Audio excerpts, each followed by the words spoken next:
Welcome to the Game Rage Music Show.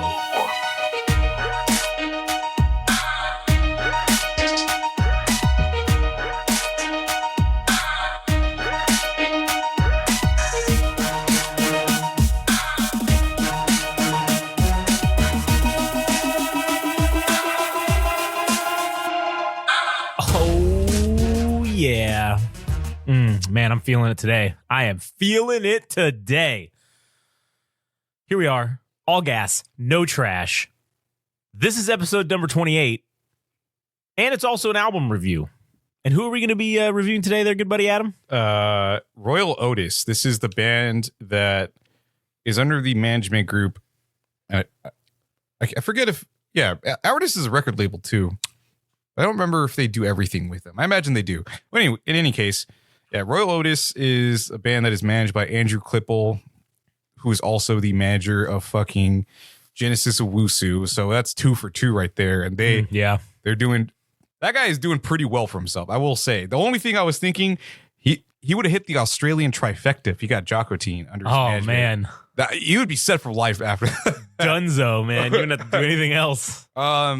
So I started following Royel Otis, like I can't remember when, but it was probably around the time that I started following Andrew Klippel, and Royel Otis was like a band that he tagged or something, and they didn't have like anything more than like 800 followers, but I was like, oh, this is a cool band or whatever, and I don't want to say there's no point to us doing this because everybody knows about them at this point, but it's just cool. Like I just think it's like, hey, we did Genesis Owusu, we might as well do Royel Otis and give it a fair go to see what we think of the album and just talk about it. And I don't have too much I could share about them other than they're from Australia and everything else I mentioned previously. So I'm just, as much as like this is going to be a blind listen for you. Yeah, it's been a little bit of, I've kind of put them off in the back burner for a minute. So like I'm basically going to be listening to them with fresh ears. Yeah, well, this album just came out too, so this album is not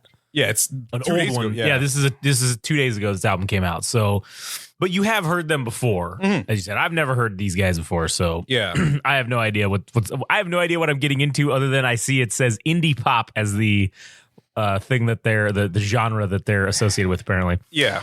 So, anyways, because I forgot, obviously I'm Josh and he's Adam.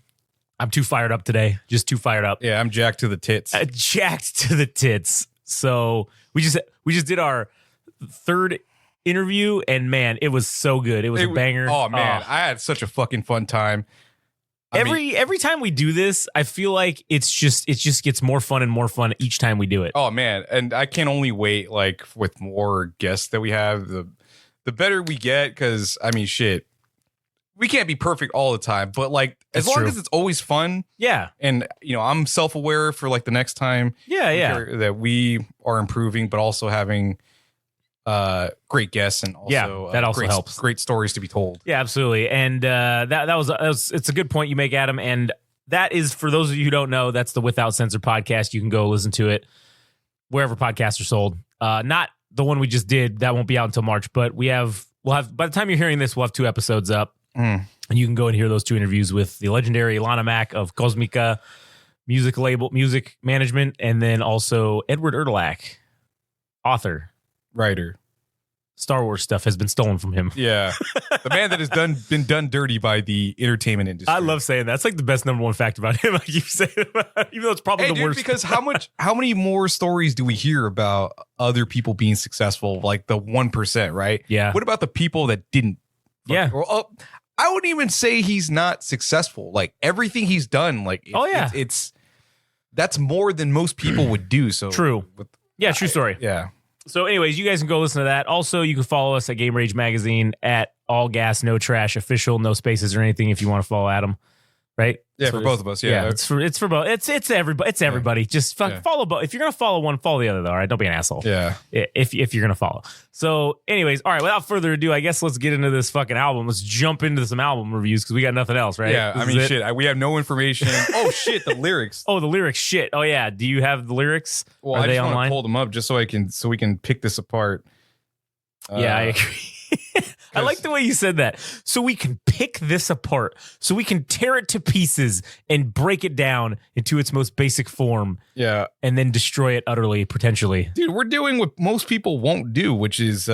That's what I'm saying. I like the way you said that. Because singles, everybody's about singles, right? They like the songs that they like from an artist, which is usually the most popular song. But as far as listening to a whole album, that's true. That doesn't really happen. At least on mainstream radio, they're definitely not listening to the whole fucking album. They're playing the hot top single, and that's it. Yeah, dude, it's for the last 20 years, the Killers have been the songs that they go back to are usually Hot Fuss, the album, the Smile Like You Mean It. Yeah. Like that is always on K-Rock, and that hasn't changed for 20 years, and it won't because the rest of their discography is kind of balls. True. Yeah, true. Okay, so it's on Genius. They have the whole album. Yeah. It looks like so all the well, at least the first song I clicked on has the lyrics, and the whole album's on here, so I'm assuming that means it says lyrics next to it, so I'm assuming that means they have it. Yeah, it appears so. All so am I not mistaken, or what do you see for the album art? Because I see two dudes holding onto a wall. Yeah, and they look like they're I don't know what the hell they're dressed up as. I can't. It's kind of small, but it says Pratts and Payne. Yeah, but they're just wearing all black and they're just holding onto a wall, even though they're standing on the ground. That's pretty funny. Oh, I guess something that was kind of worth noting is I actually don't know if they do the K-Rock live recorded sessions like months in advance, or if this was something that was done just more recently. But anyways, their session was like released on on K-Rock on YouTube or something, and they also performed at the K-Rock Toyota Studios or whatever sponsor. So people were able to attend and stuff. So they were here not too long ago. If we are to assume that this wasn't something that was done, months in advance or whatever, but they were here in California at one point. So that's kind of cool, man. We missed it, but what could we do? That's true. Nothing. We could have. Maybe we could have seen it. Who knows?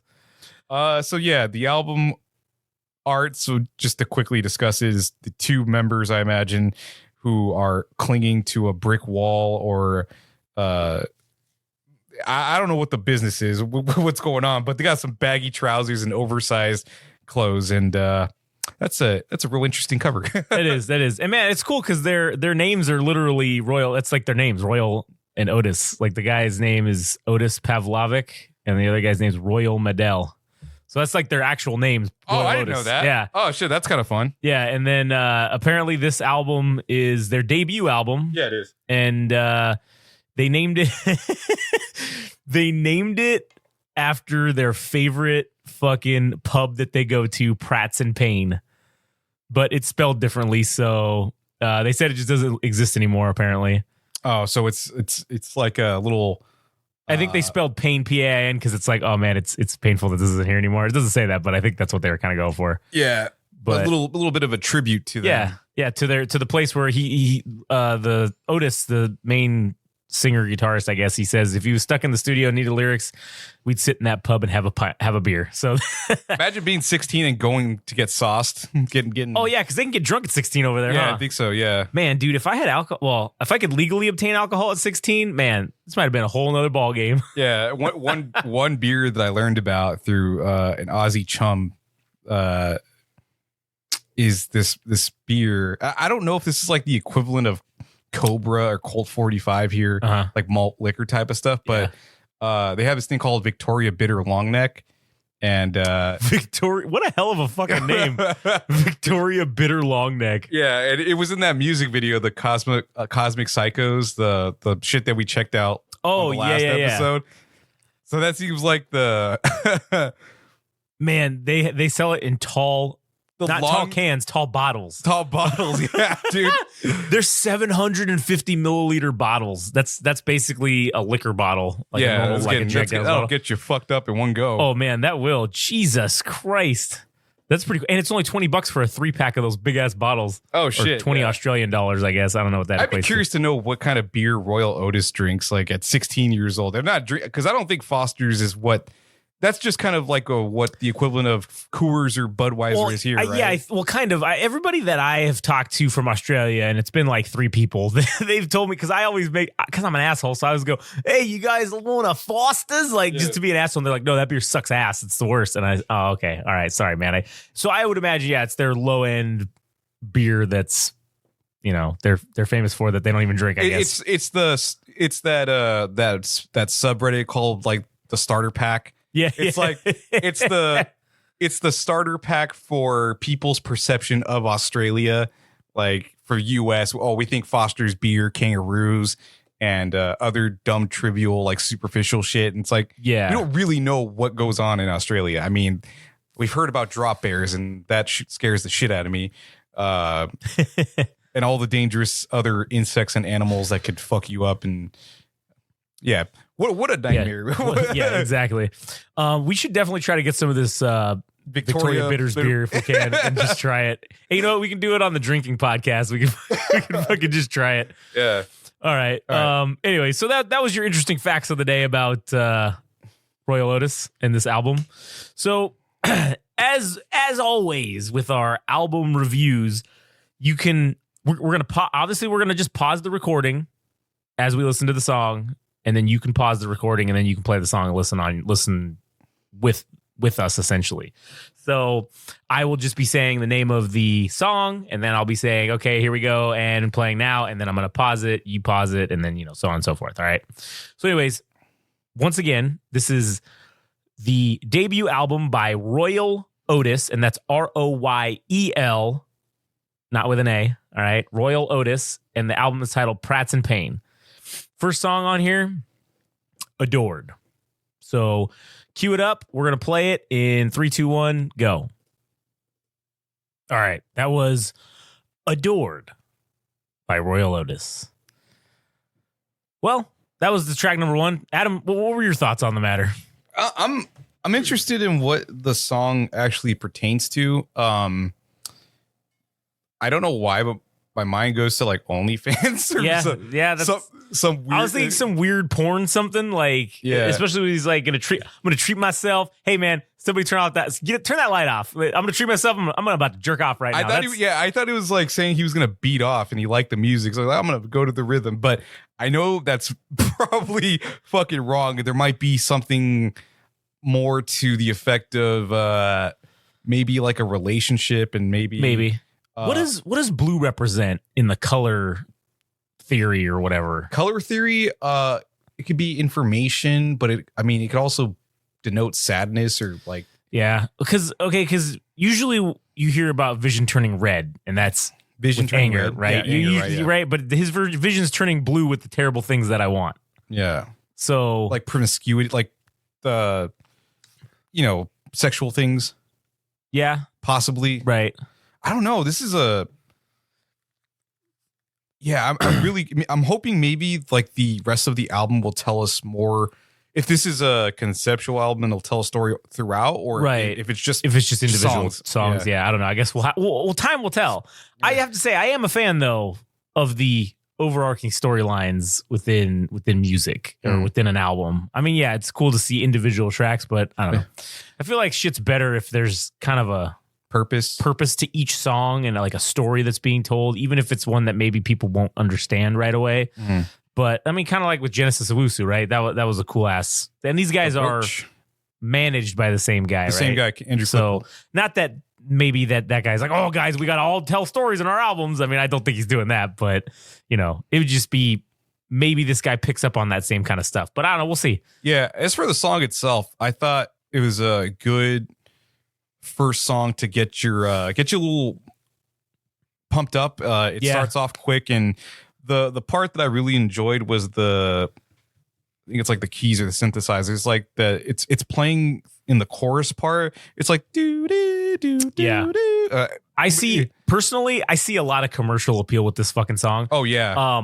I see this song as the trailer song for Grand Theft Auto 6. Like Grand Theft Auto 6? Because it's supposed to bounce between the 80s or Vice City and like the current modern times. Yeah, that's supposedly what it's supposed to do. You remember how the side tangent, but you remember how you could go in the other one, you could switch between the guys in 5, you could switch between them and go to wherever they were at. Yeah. With this one, you're not necessarily switching between characters, but you're switching between timelines. You can switch, you can go back to the 80s whenever you want, or you can go back to the current day whenever you want, apparently. So it's kind of, that's what I've heard the concept is. Yeah. So if that's the case, because I've seen videos of them like in Vice City in the 80s or whatever, and this song would go perfect with some sort of, you know, I don't know, montage of them doing shit. And the balance of like the instruments, like the mix itself, it's really fucking good. It is. And I couldn't, I don't know too much about guitar effects, but it doesn't seem like the guitar itself like had a lot of, there wasn't any distortion or anything like that. So it's kind of like, it was just kind of guitar straight up, straight up guitar, basically. But I thought it was a great song to kick off. I don't know what the song actually pertains to, but that doesn't.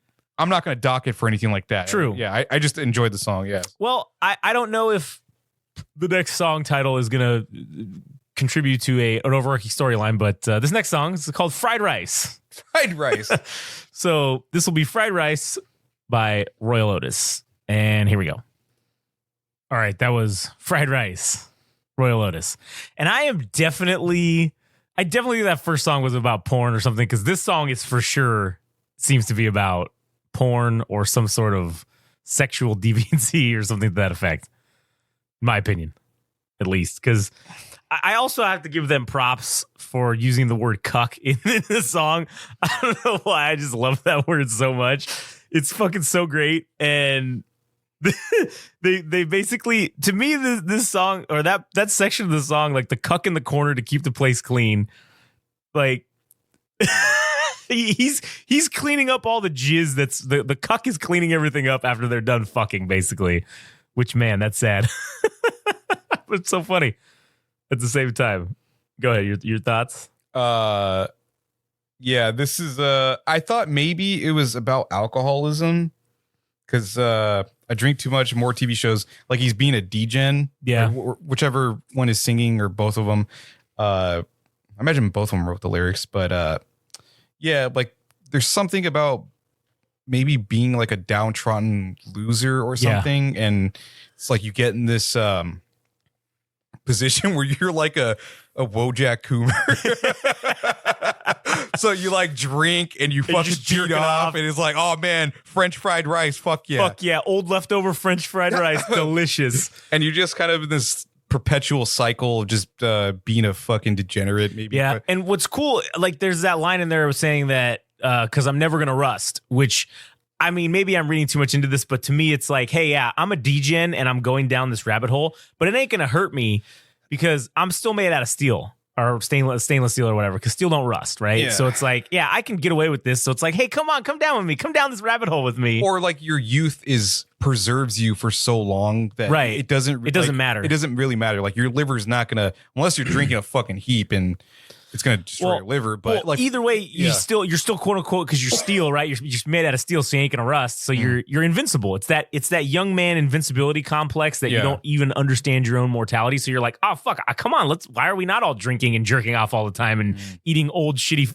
leftovers? We should just be doing whatever we want, because nothing's gonna take us out until you're 45 or 50, and then you have to have a liver transplant or whatever. Yeah, but I don't know, man. I kind of like where this album is going. If we are in fact like onto if we're wising up to what they're serving us, it seems like a lot of this is about being a degen, a fucking degen or something. Hey, but you know what's valid about that is, I mean, we've all been through our degen periods in our lives. None of us are perfect.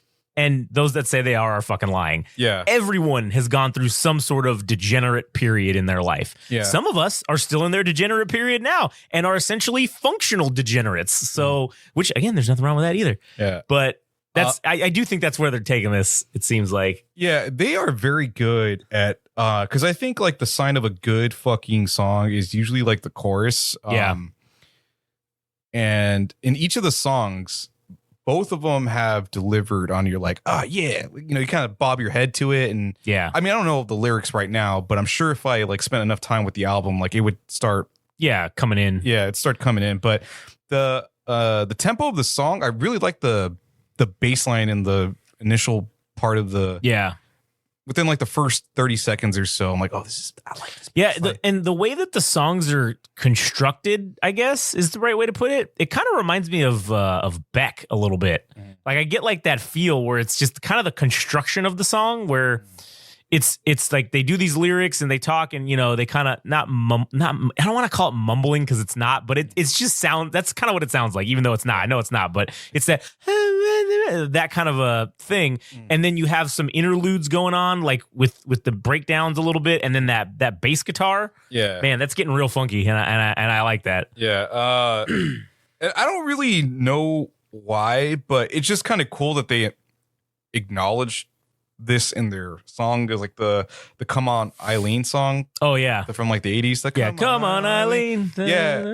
It's just kind of like a cool little nod to have that included in the lyrics themselves. I don't know what it actually means in context to the song itself, but kind of a cool, fun music tidbit thing to have just thrown in there. They remind me of this band called The Generationals that were, I think they're still active, but they started around, I think the 2000s, like sometime around the early 2000s, if I'm not mistaken. But they have that type of feel. To me, that's what comes to mind for me from them. But they're like Australian. Not to say that they're identical or anything like that, but they're their own band and everything. Right? Yeah, but that's what comes to mind for me for their music. But I gotta say, man, these jams are pretty tasty. Yeah, they are. So far, I was kind of surprised. I wasn't going in expecting anything out of this, and I have to say I'm still pleasantly surprised by the excellence thus far. Mm. So, anyways, all right. Well, you got any more about this song? I like Australian slang, dude.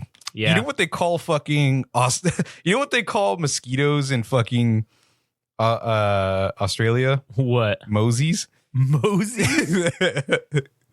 And did you look up what the itties are as the beginning of the song? It says it in the thing. It says it on Genius. Oh, it does? Yeah.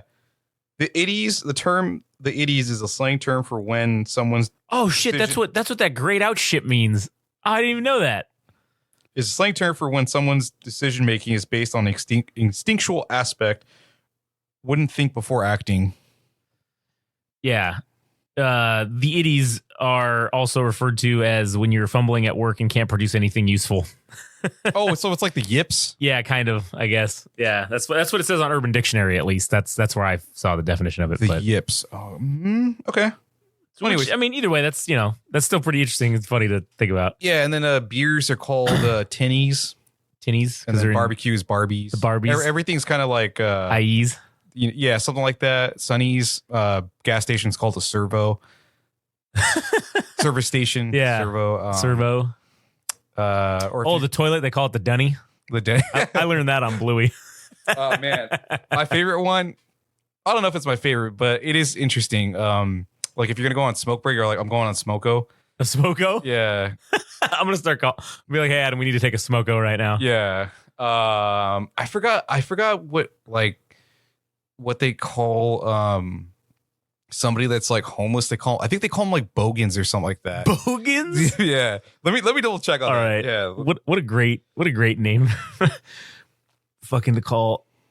We have to refer to them now as the unhoused. That's the unhoused. That's the politically correct term now. Australian and New Zealand slang for a person whose speech, clothing, attitude, and behavior are considered unrefined. A fucking bogan, dude. A bogan. Oh man, we gotta start using that. Yeah.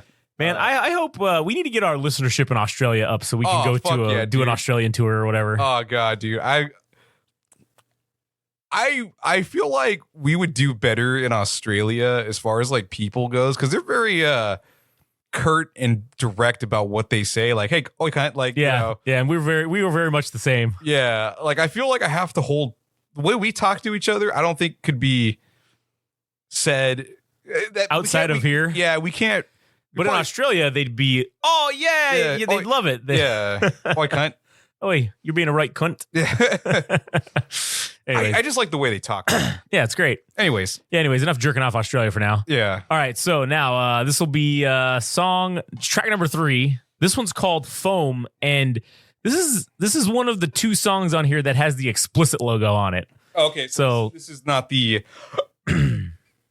not the clean version. So I don't know if this is one of their more popular songs, like a single or anything. But I think this is one of them because they have the little dots next to them that indicate that it's a popular or the single song or whatever. So it was these first three, and then track 5 it's are the like ones that are like the singles, I guess, or the most popular, most downloaded or listened to. Oh, okay. So Is how it denotes it, at least on iTunes. we're listening to the explicit version. Yeah, of the album. Okay. Yeah, but they they put the explicit tag on the album, and then they put it on each individual song that has something explicit to say in it, which the other two didn't. This is one, and then track number 10 is the other one that's got the explicit tag. So all right, I want to drink some Victoria fucking bitters, long neck bitters. Yeah, long neck Victoria bitters, dude. Yeah, I'm down. I can't wait. I can't wait. Some I gotta order Royel Otis, man. Fuck, we should have done. You know, when they put out their second album that we're probably going to review, we should definitely drink it while we're Yeah, doing it. You really get in the mood. Get into the Australian mood, dude. And we should, you know what? From now on, anytime we review anything from Australia, we need to exclusively just drink that. All right. So here we go. This will be track number 3, "Foam" by Royel Otis. All right, that was "Foam" by Royel Otis. Man, I have to say, that one was pretty interesting. And just as a side note, that the parts that he's talking about burning the lot down just to see you cry or what, just hear the sound of you crying. I feel like one of my buddies, for some reason, he has this weird thing where he gets him horny when he sees people crying. That's like a Schadenfreude. Yeah, I guess, right. And he loves it gets him. Oh, when someone's sad or crying, he's like, oh man, especially like in a movie, it gets him like going. And this song, he would probably appreciate that about. Oh yeah, I'll burn this down just to see you cry. But this song, I mean, obviously some of these last few have had sort of a. There's been a janitorial theme about cleaning things, right? That's been kind of involved, and this is no different. And now I'm kind of leaning towards when this shit this might be a song. This song maybe might be about like death or the Grim Reaper or something to that effect, right? Or as told from the perspective of that, because From what? From who? From the whoever's like singing the song, because it's like when you're full of ketamine and you're screaming with the windows rolled down, the foam around your mouth. I'm here to clean. I'm here to watch. I'm here to clean it, right? Well, it's like, okay, well, if you're death, you're here to I'm cleaning it, take it away. And then he's talking about been cleaning all the stains off the ground, and he's hiding in the floors beneath just to watch. Now, sure, he could be watching nefarious things, or it could be like, well, I'm here to watch as your death happens, and then I'm gonna clean it up or whatever. And then, hey, hold on, keep your name out my mouth, keep my name out your mouth. All right. Don't be talking shit about death, because I'll just burn your shit down just to see you cry, because that's what I do. Like, that's kind of where, I don't know if you get those vibes, but I got a different perspective. yeah. All right, let's hear it. All right. I got to say, this is probably my favorite song of the ones that we listened to. Okay. That could possibly be contested by the other. How many songs are being featured on this album? There are 13 songs. 13 songs. Okay, so we're on King of the Hill. This is this is now the King of the Hill. Yeah, this song is at the top right now for me. I really like. I think the term, if I'm not mistaken, with like it's polyrhythmic, but I think what this is called is syncopation, like the alternating beats, like okay. That shit was rad, dude. I love that, and the fucking bass line was really awesome, and there was like a riff in the chorus, like yeah. I'm like, this. I fucking love this this instrumentation for this particular song, and the beat. I'm just kind of like rocking with it, and yeah, I loved it. My interpretation of the lyrics is that maybe in grand scheme, this album is kind of talking about its social commentary on whatever possible problems are going on in Australia. Like if ketamine is a problem in Australia itself, it's like this album is talking about some of maybe the degenerate behavior that they've experienced or witnessed, or even maybe they themselves have done. And they saw somebody that was doing ketamine, like they were holding it down at a job, and they're like, fucking A, dude. Like, you need to get your shit together. But if you come at me, I'll fuck you up. But it's like, damn, what a tragedy. Like somebody's like hooked on fucking ketamine in Australia. So maybe it's social commentary on Australia as a whole that there's been a bit of a drug problem or something going on over there. So I think maybe the album itself is like, something along with degenerate behavior, and they're just kind of commentating on either experiencing it or they're telling it from the third man perspective as the observer. Oh yeah, they're definitely talking about this album definitely seems to be about degenerate behavior. But it is cool to, I mean, I think you do raise a interesting point about the theme of cleaning and shit. Yeah. That is, I don't know if that's like Christ-like or maybe washing feet, like something like that, or if there's like a messianic type of figure going on here. Yeah, but could very well be. Yeah, this song is really bitching, dude. Yeah, it was. I agree with you. I think this is definitely the top so far. And I have to say, on the instrumental part, the bass in the last 3 songs has been on fucking point, man. Yeah. It's been, oh man, it's so good. It's stellar so far. It's fucking great. I also like the tight kit on the drums, dude, because it doesn't kind of reverberate or have a lot of give on it. So it's like a tight sound. Like I love that when it sounds compressed, like the drums sound compressed. Yeah, I agree. All right. So moving on to the next song. This one's, I hope this song is about Sonic the Hedgehog because it's called Sonic Blue. I mean, that's no coincidence. I don't think that's a coincidence. It can't be. It fucking can't be. So this is Sonic Blue, Royel Otis. Here we go. All right, that was Sonic Blue, Royel Otis. Definitely not about Sonic. No. Nothing to do with Sonic the Hedgehog. I'm disappointed. But I can't put that on them. That's, whatever their artistic interpretation of whatever they decided to call this Sonic Blue because of. But anyways, what did you think? This song didn't really do it for me. I thought it was just okay, and I feel like it actually kind of threw off the rest of the other tracks. Well, remember we talked about albums being in like thirds. Remember that was Genesis Owusu, right? Where it was like in thirds, and then there was like a transition song. Yeah. If that's the case, this song may be in quarters, and that's the transition song right there. Because this definitely was the weakest song we've heard so far. And I wasn't a fan of it. This felt like a filler song. Like they actually made it to fill out an album. Right, because the lyrics, they were okay, but they were really very repetitive. Yeah, and it's just about, at least from my understanding, and maybe it's a little bit, I'll give him credit for this. Like and I don't know if this is actually in a typo, but on the first verses, or the first verse, is, there's a part where he says, he's not so popular, he's not the oyster boy she craves, meaning like, girls usually like pearls and stuff, and he's not coveted. Right, yeah. And then at the bottom, it says poster boy, like poster boy as in being, that phrase. Like, the poster boy, like a do-gooder or somebody that is a upstanding citizen or whatever, something along those lines. Just being a do-gooder or what am I trying to say here? He's your typical average guy that's not average, I guess, but he's like the mascot for what a typical dude is, right? Right. I guess is probably what they're trying to say by being the poster boy. Yeah, and it's that juxtaposition that possibly, this guy, and I do have something to add on about the song itself that was mentioned by one of the members, Royel Medel.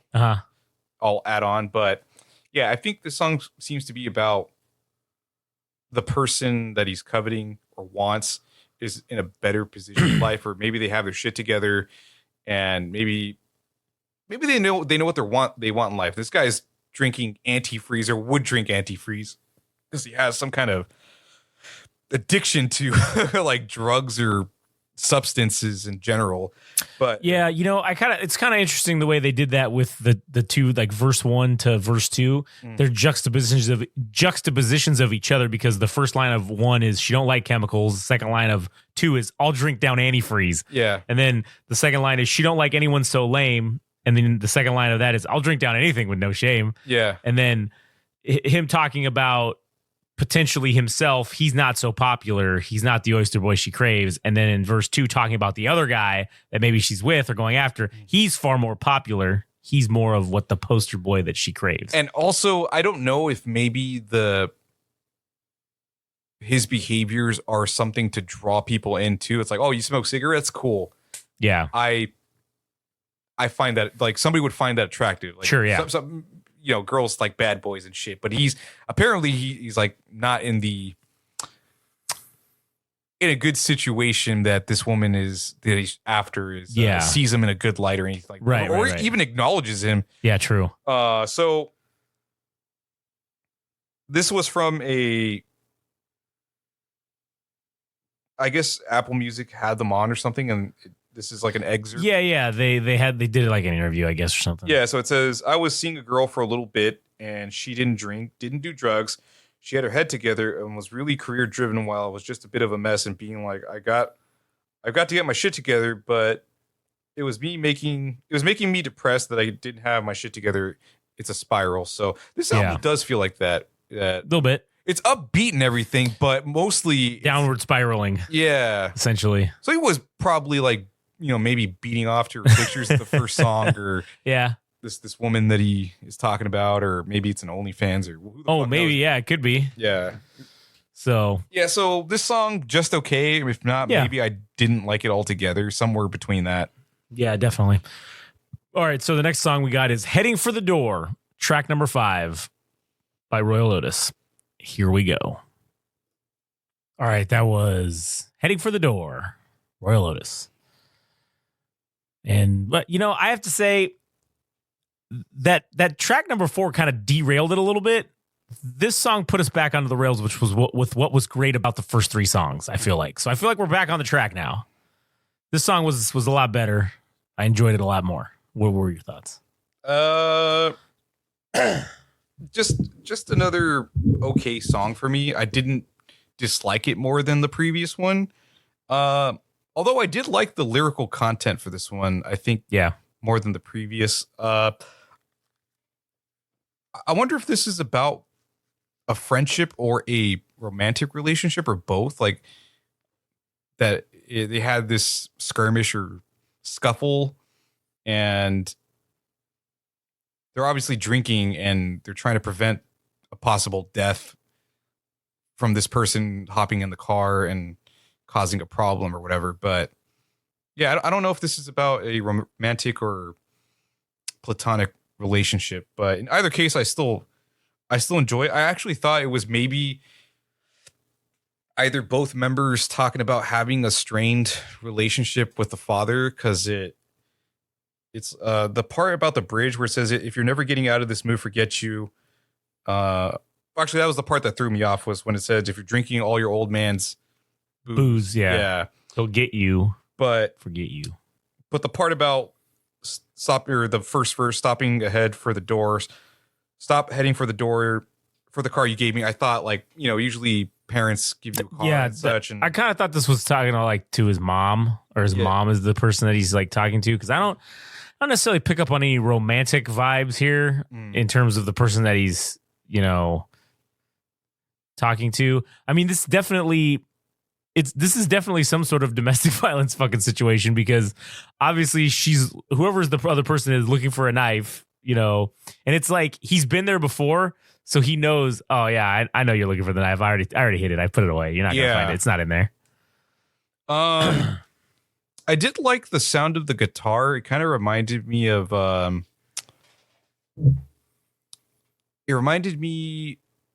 Crazy on You. I think that's from Heart, right?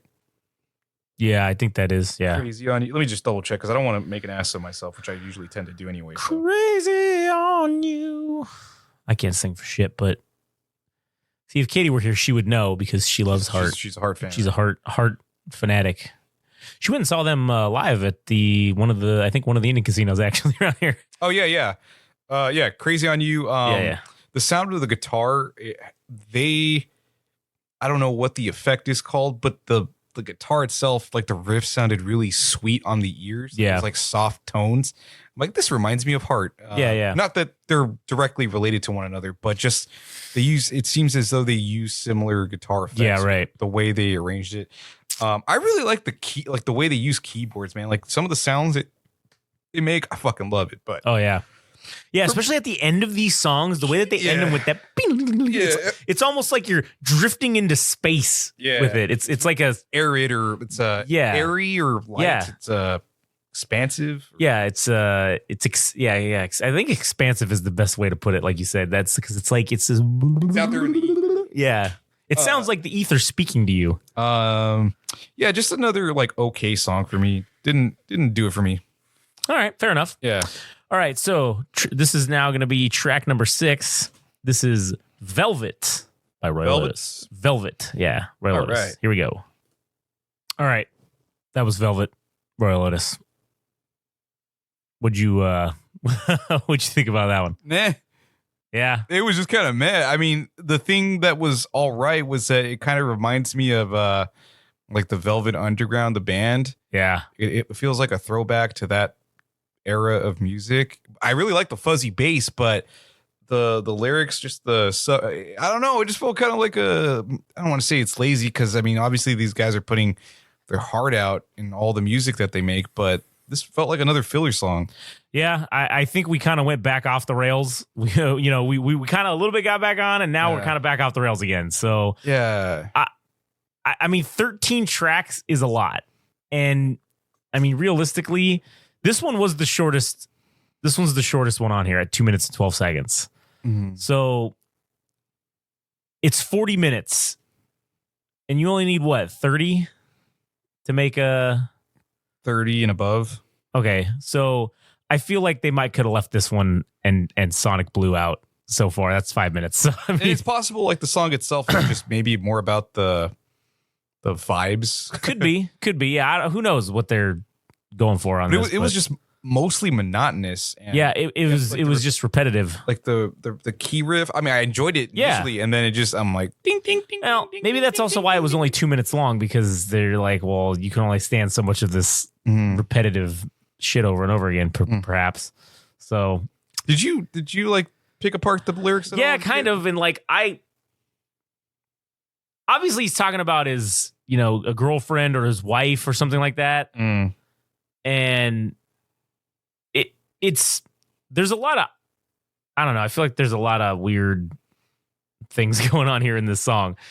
Talking about, oh, she says I'm just a lover, but she needs me more than the others. All right, well, okay, if you're just a lover, okay, that's an opposite thing.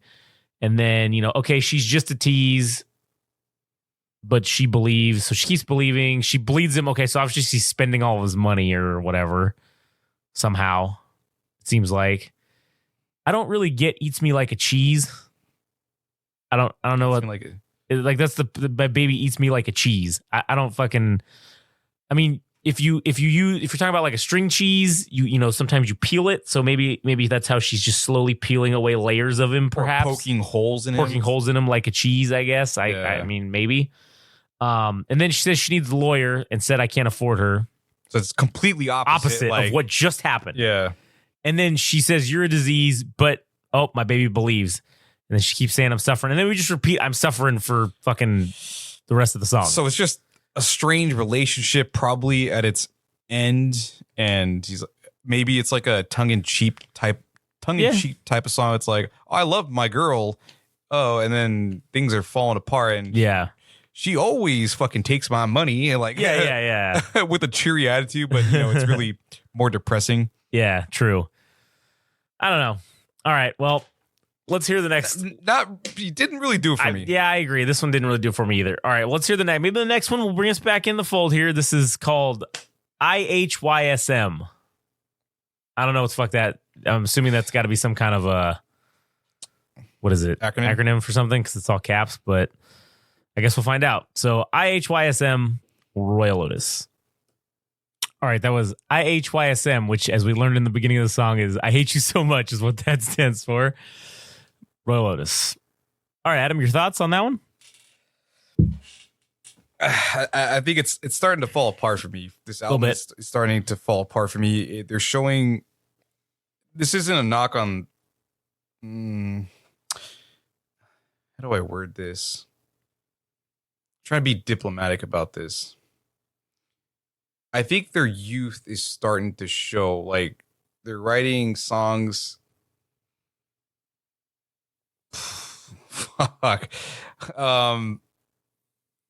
I feel like we're retreading The same shit. the same shit at this point. Like the strained relationships. Yeah. The degen behavior. I'm like, this is all very appropriate of the age if these guys are in their late teens or early 20s. I'm like, man, I kind of want a little bit more out of this. Like, I want more depth as far as lyrics go, other subjects, and we're kind of just going back to like the same shit. I'm like, Yeah. fuck, I really want to like this, but I'm just, maybe it's because we're also out of the age group of this a little bit. Like, Could be. this You turn your microphone so it's like the front is. There you go. like that. Yeah, there you go. All right, cool. Was it actually making it sound worse? It's just a little bit lower. okay. Is right, all I it was, gotcha. because this front part is where it captures the best part of your Oh, I voice. got So, you. yeah. All right, I I just apologize. noticed that. I was like, oh, it's a little Yeah. too So this is where I think a little bit of their youth is betraying them because they haven't. experienced enough. Yeah. Yeah. I I think instrumentally it's doing well. yeah. I thought it was better than the previous tracks. For Right. Sure, yeah.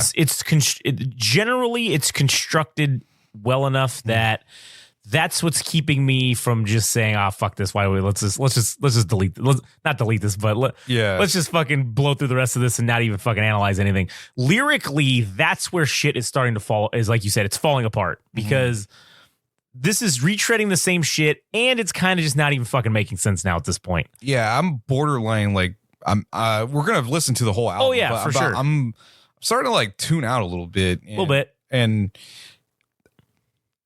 yeah.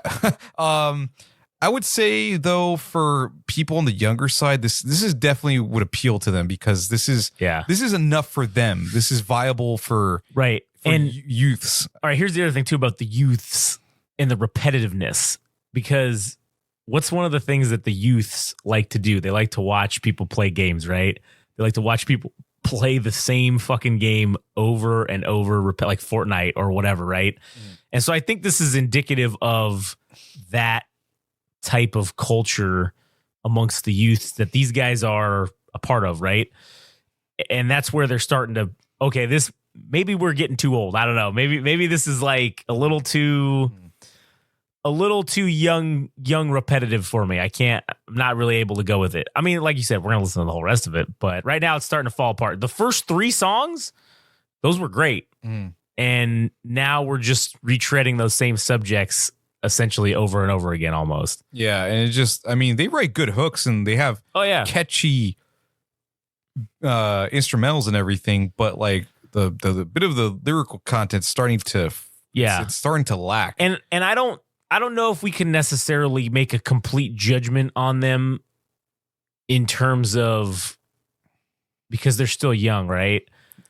I think if we see whatever their next thing that they put out is, if that is the same as this, then cool. Okay, yeah, we this get is what it. we can expect. This is what we can expect. But I think, hey, this is their first offering. You know, I mean, I'm giving them a chance, I guess you could say. And like I said, instrumentally, I think they've got that part down pretty well.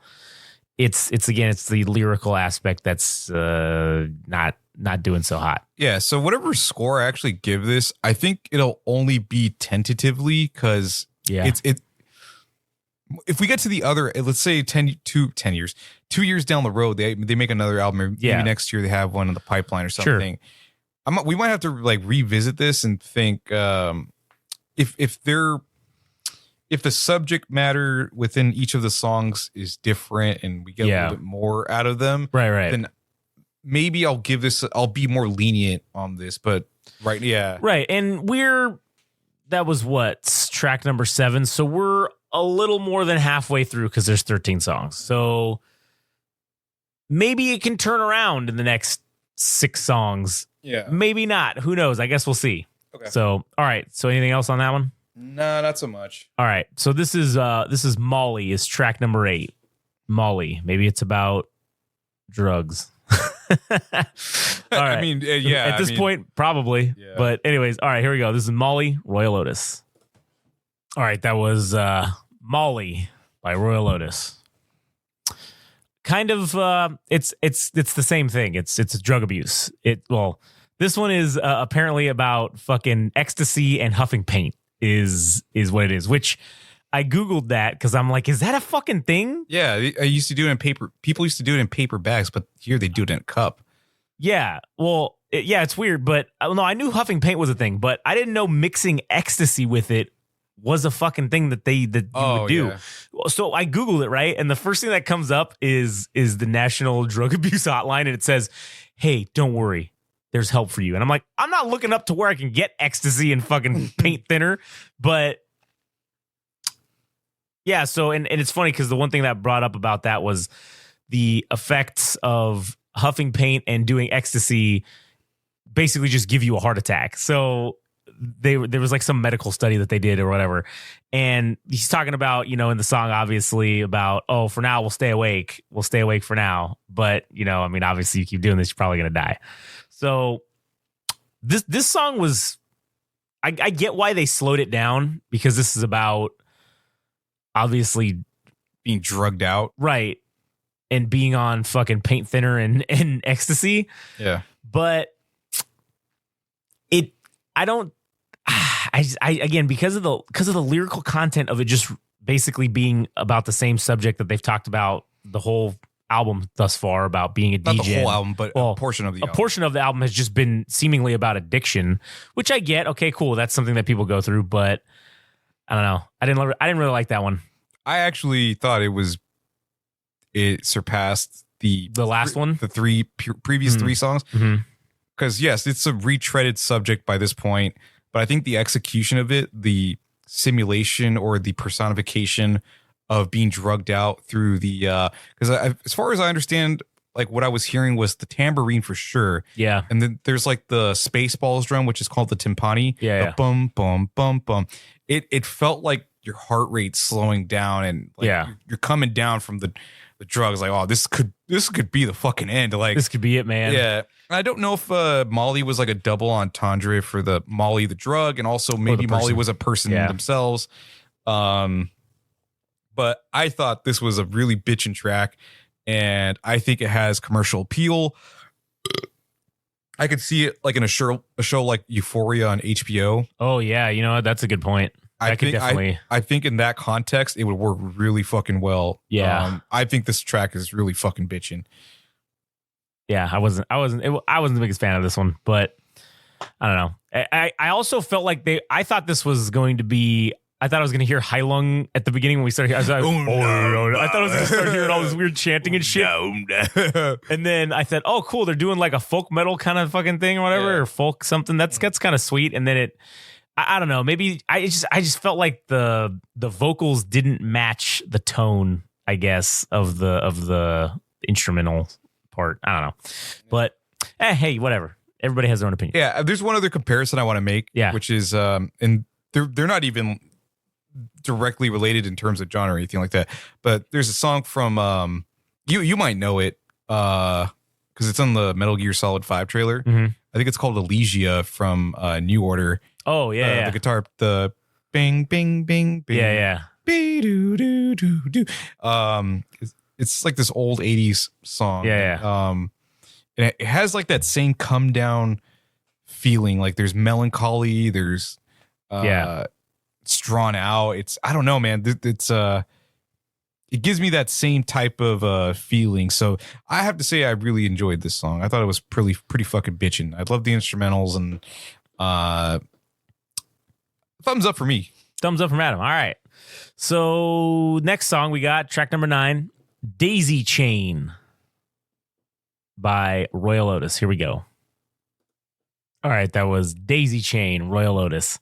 Man, I audibly kecked during that song because when he said that line about it's not ogre, it's not over yet or something like that, and he said it's not ogre, right? And that just reminded me of the Shrek meme when it's like he's like the Shrek is love, Shrek is life, and it's like it's not ogre, it's never ogre. I don't know if that's what they were referencing, but goddamn, shit, that'd be hilarious if it was. But that song was pretty good. Yeah, I generally enjoyed that song. Yeah, and although it seems like the contents of the song is about being fucking drugged out, Yeah. and just laying in the grass and making crowns with daisies and stuff, Yeah, and then yeah. you get caught, and then you're like, let's go back at it again tomorrow or something. Yeah. I mean, it seems like they get captured by the cops, and they just get a slap on the wrist, and they're probably gonna go back and fucking do it again. Yeah, the next day or whatever. But bass line was cool. It's like doom doom doom doom doom doom doom, and then the keys, man. The keys really tie that bitch together. Yeah. That's been the background hero of this fucking album is the keys. I and then going from the verse to the chorus, it feels like it hits a second gear. Like it gets audibly better. It feels big and it feels grandiose, I guess you could say. And I gotta say, I enjoyed the song quite a bit. Yeah, I did. I enjoyed that song a lot more than the previous ones for sure. Still writing about drugs and shit. Yeah. But all right. I mean, I guess that's what this fucking album's about. I mean, that's I get it, dude. I get it. You guys are fucking young and shit, and you did drugs. Indestructible bodies for now. Yeah, I get it. We get it. I don't know if we need to write 13 songs about it, but we get it. All right. So serve it up. Serve up the next one. All right. The next one we got is, here we go. This is the other explicitly tagged one called Sofa King. Track number 10. So fucking We Todd Ed. All right. Sofa King. Here we go. Sofa King by Royel Otis. You are so fucking gorgeous. I like the wordplay there. Oh yeah, I mean, dude, it ended up meaning multiple things. Obviously so fucking to describe something like, oh, that was so fucking horrendous, or that was so fucking hate. I mean, not that that's what it said in the actual lyrics. Yeah. But by the end of it, the part where it says, for the Sofa King, it's not too late to try. Like him being a fucking slouch or a slacker or whatever it might be, or a degen. Yeah, he's so high that you're lazy. The typical lazy stoner fucking a couch stereotype. potato has a chance at romance, but he doesn't feel adequate enough. To have that wordplay or to have that cleverness, I think this song gets bonus points. And I have to say, this definitely feels like a single. Like this to me, and not only was it enjoyable, but I think it was probably one of the stronger tracks. And it, to me, I think it's probably a single. I think, single hit. Yeah, I can agree with that. I could see this being definitely the single for sure. Mm-hmm. I did enjoy it. I thought the wordplay definitely gave it some more fucking extra points than it would have gotten in my book. But yeah, I mean, again, it's about the same shit. It's about being a degen stoner or degen. I get it. I like the instruments, the acoustic guitar in the background, and the ding ding ding ding ding. Like that riff on the song. It's catchy.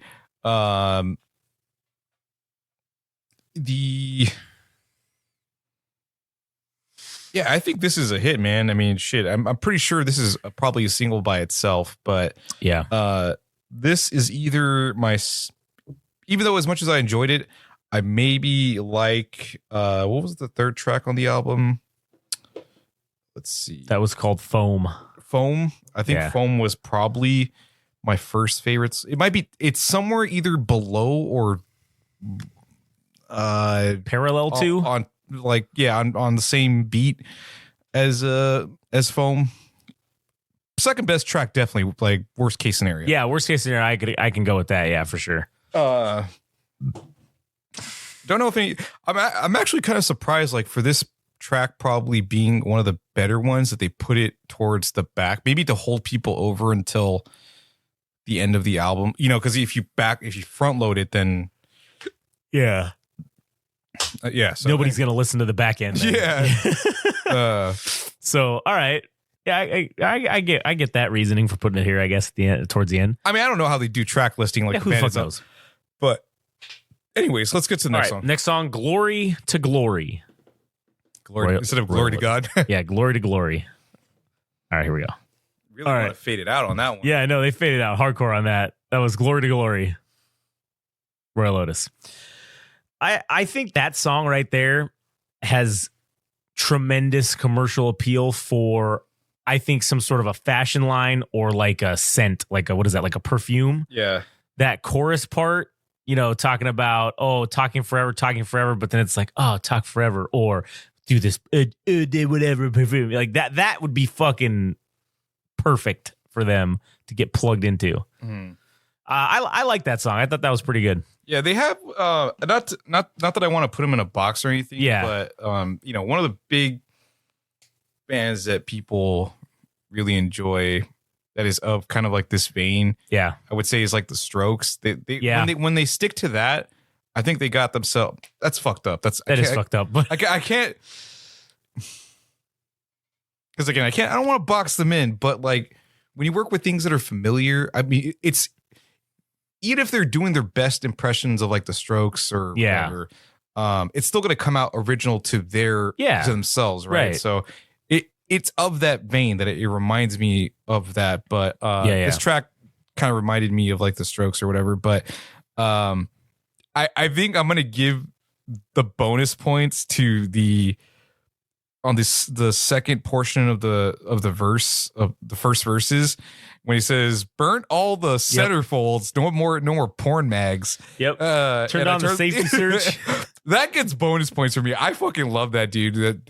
Gave up jerking off because he found his fucking love. Yeah, she did it for him. I love the fact that this guy is like open. I'm assuming that maybe the first track. I think we're on the right track with what we interpreted as far as the lyrics about beating off. Right. Like I like when people are unapologetic about beating off because it is funny and it is. It's hilarious. It's funny and we all do it. And when you talk about it, when you talk about it in song form, it makes it even better. So you know, we should make an adult book. You know how they have the kids book, like Everybody Poops? We should make one called Everybody Jerks Off. Everybody beats off. Yeah, and we do it for adults and just talk about make a little rhyme book about jerking off.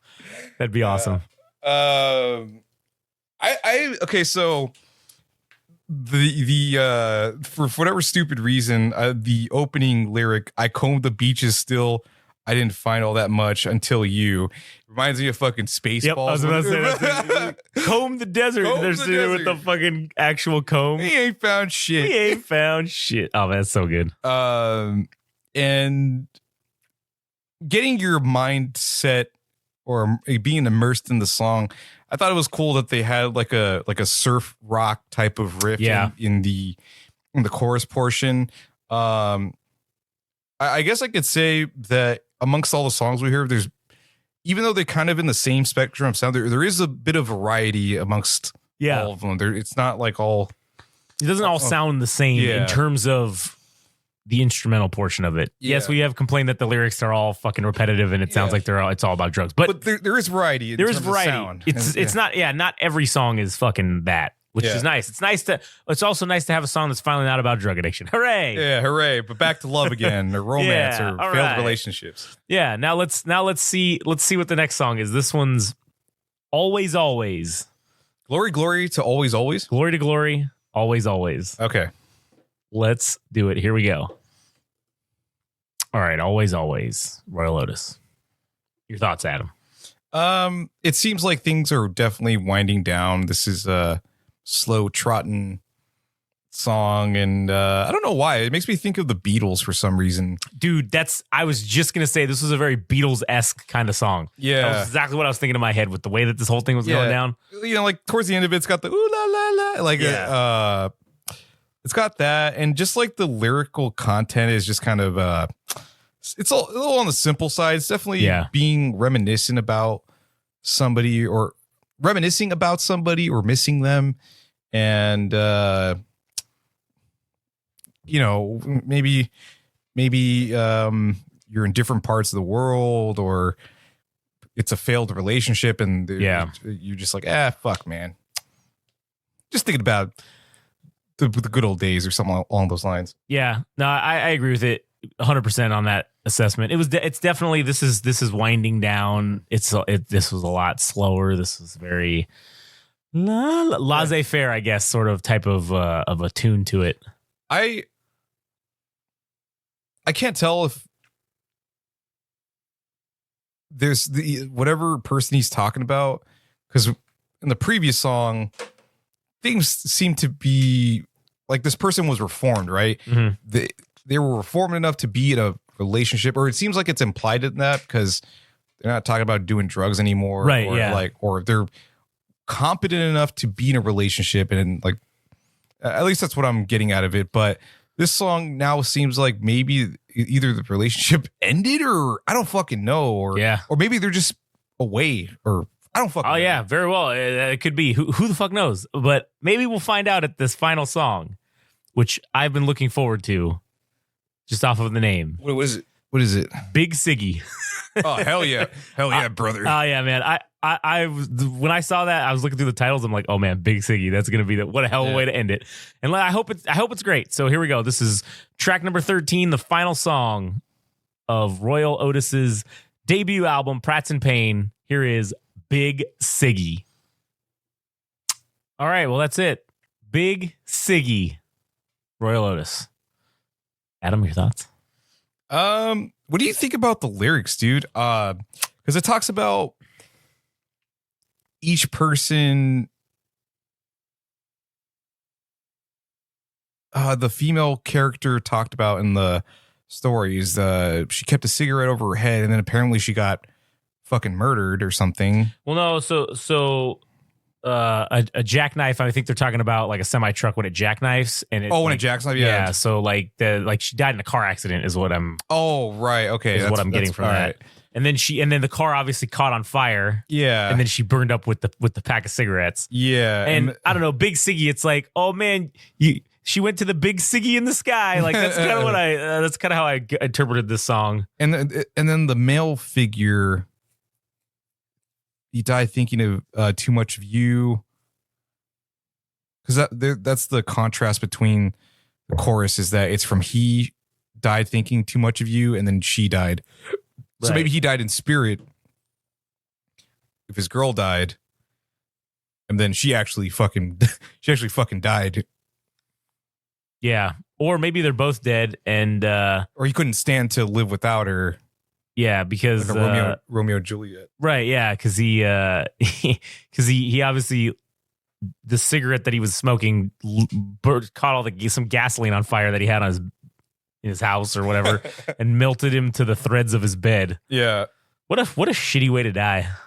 This is kind of a it's like a I don't know if I were to summarize it, it's like the Royel Otis equivalent of the Star Wars Cantina song. Yeah. Like if you were to get sauced, like this is something that you'd be throwing it back, sipping back a few ones, probably even singing along. Yeah, I feel like this is like the anthem, kind of the drunken anthem song. Maybe. Yeah, it feels of that note, and it was kind of whatever on the song. It was all right. Yeah, it was all right. I mean, it kind of reminded me of this artist named T-Rex. The get it on. There's a part where, like, the guitar effects kind of reminded me of that this particular song. But overall, just kind of a mess song. I think ending on the last song would have been the ticket. The way to go. Yeah, maybe flipping them. Just to end on a high note. Yeah, that he was this person who had been a degenerate up until this girl turned it around, but nope, we got back. No, you got swerved. Now he's dead. Now they're all dead. Everybody's dead. Get fucked. I mean, I like that. That's funny. That's hilarious. Yeah. All right. So score time. I would say it's probably time for some score. Mm-hmm. What would you, Adam, rate this album out of fucking 10? All right. What you want to write down each of our numbers so that like write down your number. Okay, all right. We'll show it to each other. Let's see here. I'll put it on the I'll just put it in the notes app. Let me just create a new one here. That way it's not bullshit. Yeah. All right. Ready? Yeah. All right, 3, 2, 1, go. What the hell? Damn, we scored it exactly the fucking same. Yeah. Fucking 6.5. And man, I think that is as best of a score that I can muster to give it. It was earlier on. It was at like a 4. And some of these songs towards the back end of the album brought it up a little bit. It brought it up, and some of the I gave bonus points for some of the cleverness of the lyrics, like the Sofa King song. Right. That's where the 0.5 came in. The 0.5 was for the cleverness. I felt that was fair. I felt overall the album in general was probably just a 6, but the extra wordplay that got me over to give it that extra 0.5. The lyrics, I mean, some of the songs pertaining to masturbating or anything like that, especially in what was the last song called? Glory to Glory. Yeah, well, the one before, there was Glory to Glory, then Always Always, then Big Siggy. Okay, so I think Glory to Glory was the one with talking about burning your porn bags. Yeah. Burning your porn bags, putting it on safe search mode. I love that, dude. That's fucking cool. So that's awesome. The fact that beating off is something that is mentioned kind of throughout the song is fucking great. And the cuck part at the beginning of the first song. Yeah. That was hilarious. This song, like this album, I mean, shit, dude, they have some good tunes, but as far as like a collection of songs go, I mean, there was a lot of other tracks that bogged my decision. Like it knocked it a few points. So I'm trying to be more on the optimistic side and cater to some of the things that I did enjoy. And that's why I gave it a 6.5. I mean, shit, realistically, it was probably closer to like maybe 6, maybe even a 5, but I don't want to be that harsh because the songs that I did really enjoy, like Sofa King, Foam, those ones I really fucking enjoyed. So and also the one about Molly, Molly, those were really strong tracks for me. So I'm trying to even it out with the things that I didn't enjoy in the album. Yeah, and I mean, portion of the album. These guys have only really been together since like 2019. So one of their songs, which wasn't on this album, they've released 3 EPs, which I think was mostly some of these songs.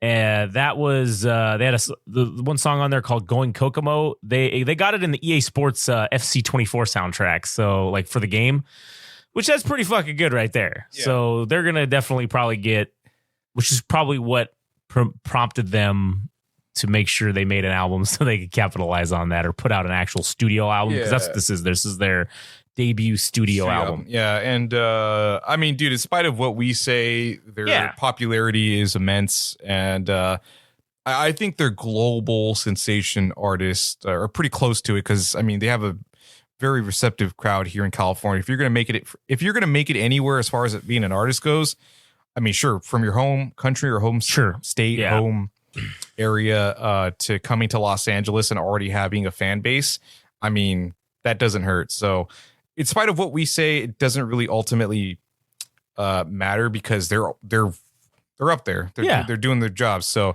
I'm sticking with the 6.5, dude. Yeah, I think that's a fair assessment. I think and here's the other thing that people need to also understand, right? When we give scores for shit is like, this is obviously our personal opinion, and this is not an indictment against the artists themselves. This is from a quote unquote consumer level of whether or not we think you're going to like this music. And sure, maybe we're wrong. To me, this feels like it would play very well with the LA hipster fucking crowd.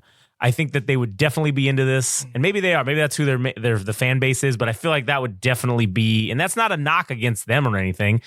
And I would at least be interested to see where these guys go from here. I think we're gonna obviously continue to follow them, even though this album isn't the highest rated fucking album we've had, obviously. But I think it's worth continuing to at least follow them through for to their next album, just to see where they go, because I think there's something here. I don't know if they quite got it yet. No. In my opinion. No. There's a lot of potential. That's what it is. There's a shit ton of potential, but potential doesn't mean shit unless you actually fucking do something with it. And they did a couple good things on this thing. The potential's there. I would just like to see, and again, I'm also not a fucking musical expert either. I'm just a fucking dickhead. So take my armchair fucking record executive from a certain, what is it? Take it with a grain of salt. There you go. Yeah. I think this is very much appropriate for use in this time. Yeah. To warm up to it. I think it's something that is accessible to them. I think it's accessible to young adults as well. People from their 20s to early to mid 20s and stuff. Like they'll enjoy it. Teenage years to mid 20s, I would say, somewhere along those lines. But I need to see more, man. I just need to see more. That's really what it comes down to.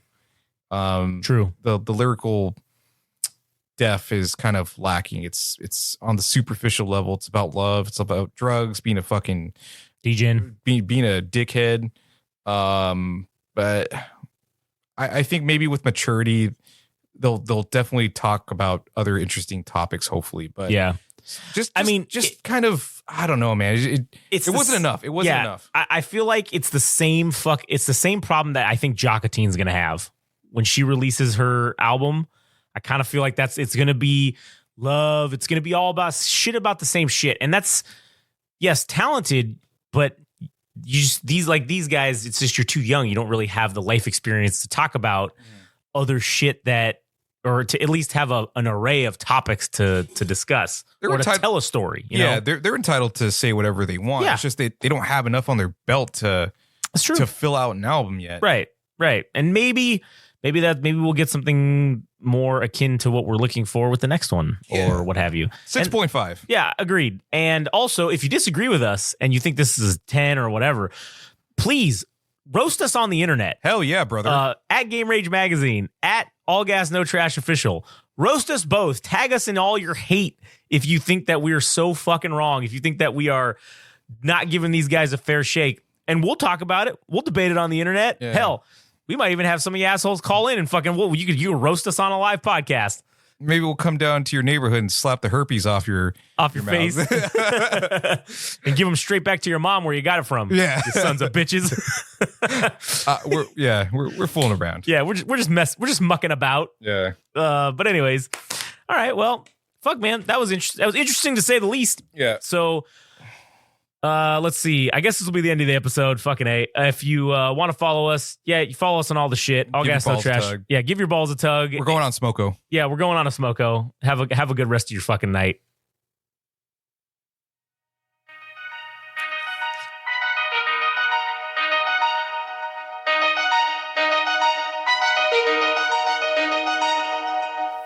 That was the Game Rage Music Show. Thanks for listening.